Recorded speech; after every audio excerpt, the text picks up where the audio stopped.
Olá, eu sou o Thiago Magalhães e na aula de regressão nós iremos aprender validação. 4 tópicos da aula de hoje, começando pela introdução, que é a seguinte: nós temos y1, y2, yn, tais que yl é um vetor transposto xl vezes um vetor beta, mais um erro epsilon L de 1 até n, em que esse vetor y é conhecido, o vetor beta é desconhecido e é um vetor de parâmetros que precisa ser estimado, e os epsilon são variáveis aleatórias independentes e com a mesma variância sigma2. E esta variância é desconhecida e também precisa ser estimada. Resumindo, a relação entre as variáveis de resposta, que é o y, e as preditoras, que é o que está incluso no vetor x, é linear.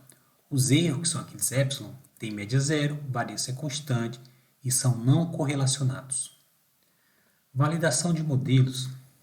Após a seleção de um modelo final, a última parte do processo de construção de modelos é a validação. Esta é a etapa onde nós observamos se o modelo se comporta bem ou funciona conforme pretendido, no caso para situações em que há um conhecimento prévio.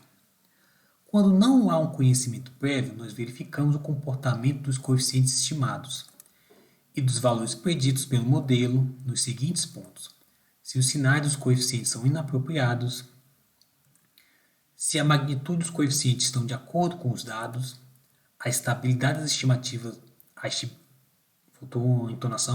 estabilidade das estimativas dos coeficientes, se os valores preditos estão de acordo com a natureza dos dados. De maneira geral, a melhor forma de validar um modelo é reestimá-lo a partir de um novo conjunto de dados. Porém, devido às dificuldades associadas, não só estimar, também avaliar com algumas medidas que serão discutidas em breve. Então, voltando, porém, devido às dificuldades associadas, se prefere dividir a amostra original em duas partes, a amostra de estimação e de predição. O procedimento de particionar o banco de dados para poder ajustá-lo e validá-lo é chamado de validação cruzada. O quanto se deixa para a amostra de estimação e predição depende muito, não existe uma regra.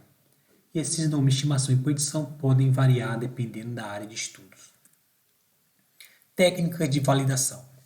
Seja a validação feita em uma base de dados obtida a partir da coleta de novas observações ou em uma amostra de predição, existem duas estratégias a serem adotadas. A primeira consiste em ajustar na base de dados adicional um novo modelo, contendo as mesmas variáveis selecionadas na base de dados original e comparar as estimativas dos parâmetros e medidas como o R2 e o AIC do modelo original com o modelo na base nova. O R2 e o AIC normalmente é uma sugestão, pode usar outras medidas que forem convenientes. A segunda estratégia consiste em prever o valor de y para observações da base nova, basear nas estimativas dos parâmetros do modelo original e comparar, por exemplo, a soma de quadrados resíduos na base original com a soma de quadrados da predição na base nova.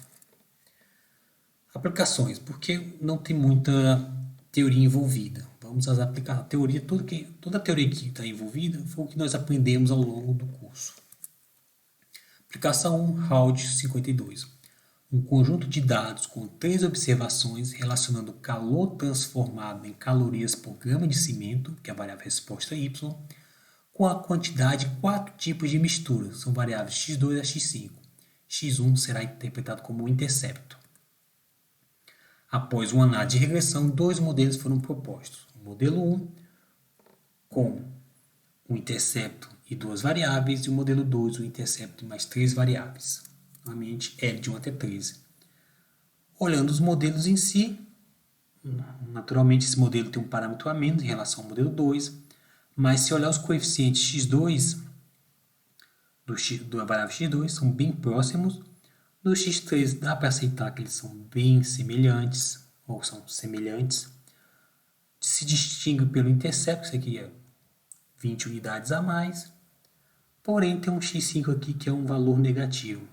Dá para, de maneira bem simplista, pode dizer que os modelos parecem ser semelhantes, mas normalmente tem as técnicas para avaliar. Uma das estratégias é os valores preditos pelos dois modelos. Os pontos em vermelho são os valores observados. Os pontos verdes são as estimativas da variável resposta a partir do modelo 1 e azulzinho do modelo 2. Olhando esses pontos, a gente pode perceber que não há uma clara distinção de quem está acertando mais. A gente pode olhar aqui que o modelo 1 está mais próximo, aqui os modelo 2 está melhor, aqui o azul está melhor que o modelo 2 também, modelo 2 e 1 são semelhantes, aqui o modelo 2 e o 1, no caso, que estão juntinhos aqui, estão bem distantes, aqui o modelo 1 está melhor, o modelo 1 também está melhor aqui, está melhor aqui. A princípio, pelos valores preditos, a gente pode dizer que os dois modelos são compatíveis. Então, é bom olhar a aula passada para ver se tem outras medidas interessantes, como o quadrado médio do resíduo, quem tem menor. Mas vamos fazer uma outra análise um pouco mais sofisticada. São os dados de Montgomery, 2021, página 76, mas nos livros anteriores também tem. Um conjunto de dados que relaciona o tempo de entrega de máquinas de venda automática, Y, medida em minutos, com o número de máquinas em estoque, que é X2, e o comprimento da rota, X3 em pés. X1 vai ser interpretado como um intercepto. Após o ajuste, nós temos o seguinte modelo estimado. Y chapéu, intercepto e duas covariáveis. L de 1 até 25, que é o tamanho da amostra. Fazendo análise de regressão, nós vimos essa análise também várias vezes. Estimativa do intercepto, que é o beta 1, beta 2, beta 3. Os erros padrão, que para as covariáveis não parece pequeno. Interessante. A estatística calculada, com um alfa de 5%, rejeitamos a hipótese de que essas variáveis são não significativas, se maior que 2,074. Todas foram a 5%, então aquele modelo parece ser significativo. A estimativa da variância, o quadrado médio do resíduo, 10,16.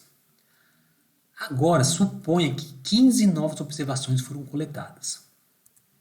Está aqui os 15 novos valores, adicionados àqueles 25. Vamos estimar, vou prever, como preferir, os valores dessas variáveis a partir do deste modelo aqui. Está aqui o valor estimado, está aqui a diferença do estimado pelo observado. Que de maneira geral não parece estar tão ruim aqui. Ó. Aqui tem 0,09, aqui tem 11,31, aqui tem 0,97, aqui tem menos 5,92. Não parece tão ruim assim.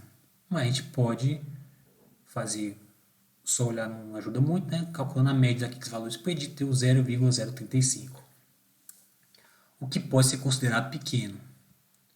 Nós temos também que na amostra de predição, que é essas 15 observações, vou pegar o valor de y menos o y estimado, elevar ao quadrado dividido por 15.